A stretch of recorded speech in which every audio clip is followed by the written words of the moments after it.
ng Millennium Development Goal. Governor Egay Tagliado,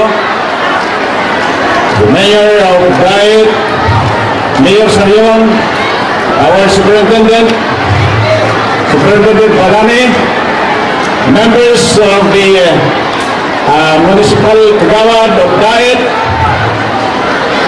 faculty members, my dear students, both of Camarines Norte State College and other colleges and elementary in the province of Camarines Norte, particularly Diet.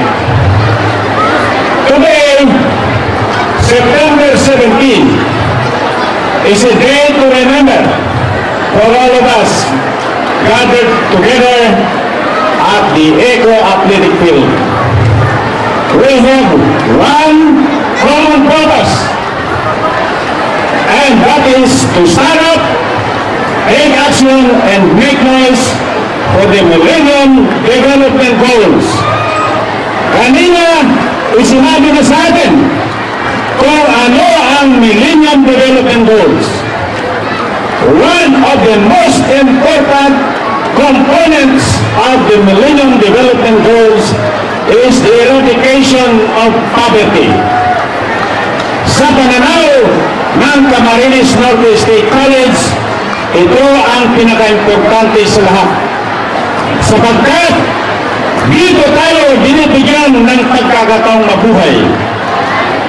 Our country is one of the many countries in the world that has supported the aims of the MDG in order to provide opportunities for growth and development in the lives of our people. Kaya ano ba ka-importante sa atin ang pagbabago? Mga kasama, dapat tayo ang maging simula ng pagbabago. Pagbabago sa ating sarili at pagbabago sa ating kapaligiran. Kaya may isang advocacy ang Camarines Norte State College kung saan tinawag namin sa kapanglakan ko, punong kahoy, regalo ko. Ito po ay isang paraan kung paano ang bawat isa sa atin ay makatulong sa ating kapaligiran. Kapag maganda ang ating kapaligiran, maganda ang ating buhay. We are all part of the world we live in.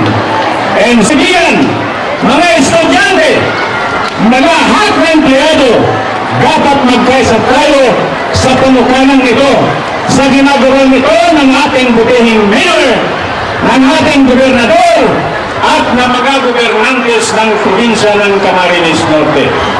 Lahat tayo makikinabang sa mga ginagawa nilang ito at sa mga ginagawa natin. Maging maingay tayo sa pagbabago ng bawat isa sa atin. Sabihin na natin ang katagang, ako ang simula ng pagbabago. Maraming salamat. Mabuhay po tayo. Sa ating gobernador, Egay Tagliado, sa ating President ng Camarines Norte State College, Dr. Oñate, sa ating Mayor ng Diet, Mayor Sarion, at sa kanyang Vice Mayor at mga miyembro ng Sangguniang Bayan ng Diet, at sa lahat ng mga kababayan ko sa Diet, isang init kahit umulang at umulang pagbago ang pinapagod namin sa inyo. Ang Department of Education ang isa sa mga haligi na nagpapatuloy upang makita natin ang isang maganda at maliwalas na kinabukasan. Ang isa sa mga layunin ng Millennium Development Goal ay ang universal access to primary education. At naniniwala ang Departamento ng Edukasyon sa Camarines Norte na ang edukasyon ang sagot sa ating kahirapan.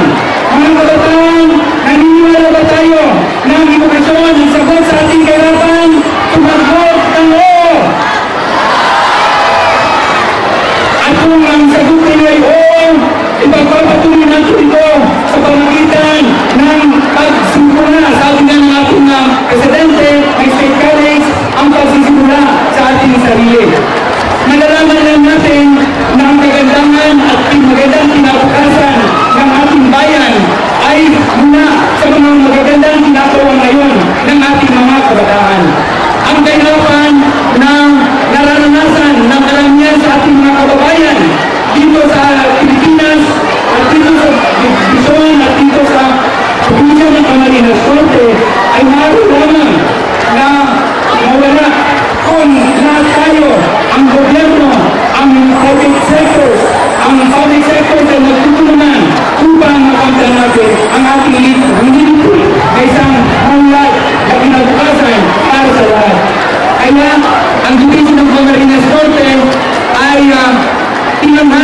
lahat ng bagay na kailangan sa pag-aaral. Kaya nandito ang ating mga kasamahan sa private sectors, sa local government units upang tulungan tayo mapagtan ang lipunin na mapag-aaral ang lahat ng kabataan in the school at out of school. Maraming salamat mga kabataan. Sigaw natin ang mga kabataan. Labanan ng kailaban! Edukasyon ang sagot sa kailaban! Maraming salamat. At ngayon naman, ang mensahe ng ating pamahalaan panlalawigan sa ating pong sinusulong na mga advokasya ng Millennium Development Goals, pakinggan po natin ang ating gobernador, Honorable Edgardo Taliado.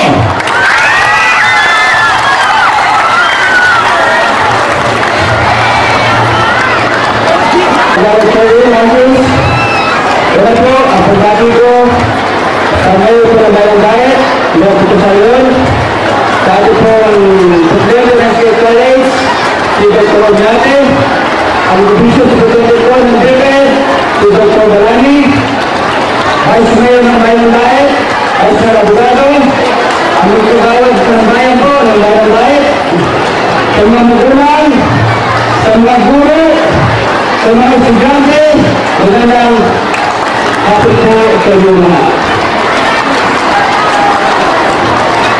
Ngayong araw po, gumawa po tayo ng kasaysayan na naman. Dahil sa kaya po, sinusulit sa buong mundo, ang Global Union. Kaya nakakatuwa po, marupanood po sa buong mundo.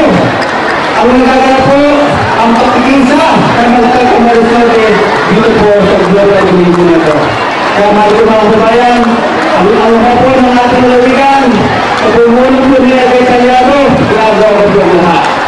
Kung ano po, pinakakano ng Global Union, yung po natin ginagawa, nagawa na po, labanan ang ating kahirapan.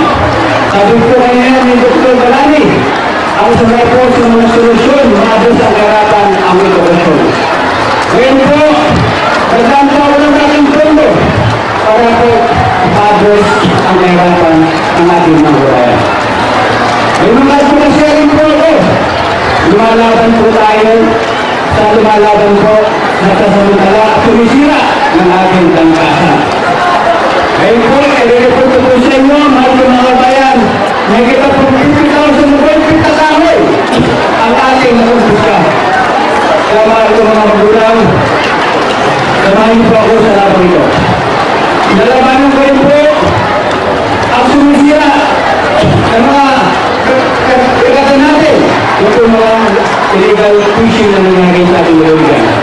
Nalabanan ko rin po yung mga illegal mining na sumisira rin po ng mga kalikasan natin. At ang pinaka-important ko sa lahat, yung pulisalot sa ating bayan, sa ating lalawigan, sa ating bansa, sa ating mundo. Ito po yung illegal drugs na ito. Kaya mahal na bayan, sama-sama po tayo. Kung mahal niyo po ang sarili nyo, mahal niyo po ang mga susunod na eleksyon. Samahan niyo po ako dahil seryoso po ang inyong gobernador sa aking mga advokasya. Hindi po ako titigil, hindi po ako susuko hanggang hindi po nagtatagumpay ang laban ko, lalo na po labanan ang kahirapan sa aking lalawigan. Kaya mahal ko mga magulang, hindi na po ako magtatagal, makaumula na po. Kaya po sa inyo lahat, magbuhay po tayong lahat, ang mga kamaristante!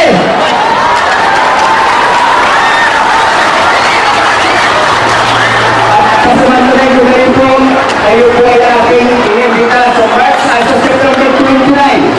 Magkakaroon po tayo ng free camping dyan po sa Bicol National Park. Gagawa lang po tayo ng kasaysayan, mahal ko mga kabayan. Mula 30,000 na puno po ang tatalim natin sa September 29. Alam 7 po ng umaga, tayo po ay mag-people dyan po sa Kapitolyo. Kaya mahal ko mga kabayan, maraming salamat at magbuhay po tayo. Magandang natin po sa inyo.